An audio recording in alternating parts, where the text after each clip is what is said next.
There's no feeling more intense than starting over. If you deleted your homework the day before it was due, as I have, or if you left your wallet at home and you have to go back after spending an hour in the commute. If you won some money at the casino and then put all your winnings on red but it came up black. If you got your best shirt dry cleaned before a wedding and then immediately dropped food on it. If you won an argument with a friend and then later discovered that they just returned to their original view. Starting over is harder than starting up. If you're not ready for that, like if you've already had a bad day, then what you're about to go through might be too much. Feel free to go away and come back. I'll be here. Alright, thanks for coming with me on this trip. I'll understand if you have to take a break at any point. Just find a safe place to stop and quit the game. Don't worry, I'll save your progress, always, even your mistakes. This game is a homage to a free game that came out in 2002, titled Sexy Hiking. The author of that game was Jazzuo, a mysterious Czech designer who was known at the time as the father of B games. And B games are rough assemblages of found objects. Designers slap them together very quickly and freely, and they're often too rough and unfriendly to gain much of a following. They're built more for the joy of building them than as polished products. In a certain way, Sexy Hiking is the perfect embodiment of a B game. It's built almost entirely out of found and recycled parts, and it's one of the most unusual and unfriendly games of its time.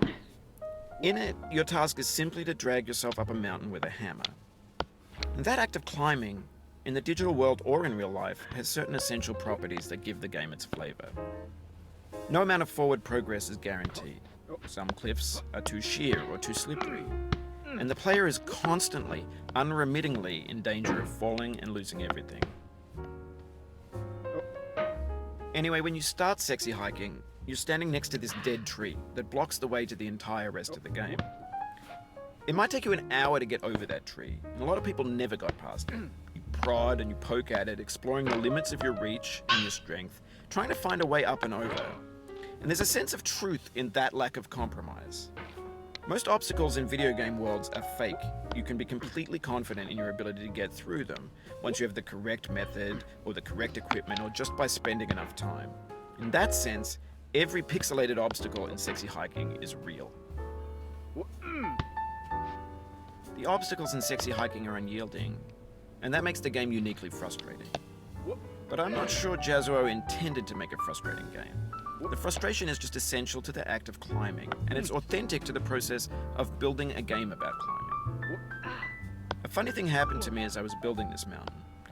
I'd have an idea for a new obstacle, and I'd build it, test it, and it would usually turn out to be unreasonably hard. But I couldn't bring myself to make it easier. It already felt like my inability to get past the new obstacle was my fault as a player rather than as a builder. Imaginary mountains build themselves from our efforts to climb them, and it's our repeated attempts to reach the summit that turns those mountains into something real. When you're building a video game world, you're building with ideas, and that can be like working with quickset cement. You mold your ideas into a certain shape that can be played with, and in the process of playing with them, they begin to harden and set until they're immutable, like rock. And at that point, you can't change the world. Not without breaking it into pieces and starting fresh with new ideas. For years now, people have been predicting that games would soon be made out of prefabricated objects, bought in a store and assembled into a world. And for the most part, that hasn't happened, because the objects in the stores are trash. I don't mean they look bad or that they're badly made, although a lot of them are. I mean they're trash in the way that food becomes trash as soon as you put it in the sink. Things are made to be consumed and used in a certain context, and once the moment is gone, they transform into garbage. In the context of technology, those moments pass by in seconds. Over time, we've poured more and more refuse into this vast digital landfill that we call the internet. It now vastly outnumbers and outweighs the things that are fresh and untainted and unused. When everything around us is cultural trash, trash becomes the new medium, the lingua franca of the digital age. And you can build culture out of trash. But only trash culture. B games, B movies, B music, B philosophy. Maybe this is what digital culture is. A monstrous mountain of trash, the ash heap of creativity's fountain. A landfill with everything we ever thought of in it. Grand, infinite, and unsorted. There's 3D models of breakfast, Gen X's fanfic novels, Scan magazines, green screen Shia LaBeouf, banned snuff scenes on LiveLeak. Facebook's got lifelike bots with unbranded adverts and candid shots of Kanye and Taylor Swift mashups, car crash epic failed GIFs, Russian dashcam vids, discussions of McRibs, discarded, forgotten, unrecycled, muddled, rotten, untitled. Everything's fresh for about 6 seconds, until some newer thing beckons, and we hit refresh. And there's years of persevering, disappearing into the pile, out of style, out of sight. In this context, it's tempting to make friendly content that's gentle, that lets you churn through it but not earn it. Why make something demanding if it just gets piled up in the landfill, filed in with the bland things? When games were new, they wanted a lot from you. Daunting you, taunting you, resetting and delaying you. Players played stoically. Now everyone's turned off by that.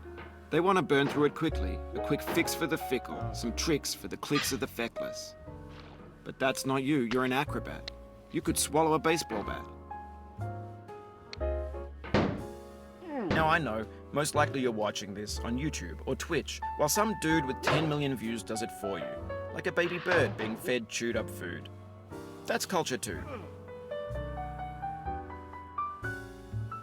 But on the off chance that you're playing this, what I'm saying is, trash is disposable, but maybe it doesn't have to be approachable. What's the feeling like? Are you stressed? I guess you don't hate it if you got this far. Feeling frustrated? It's underrated. An orange is sweet, juicy fruit locked inside a bitter peel. That's not how I feel about a challenge. I only want the bitterness. It's coffee.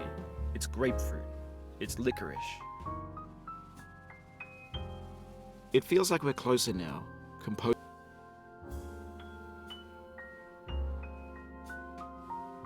and climber, designer and user. You could have refused, but you didn't. There was something in you that was hidden.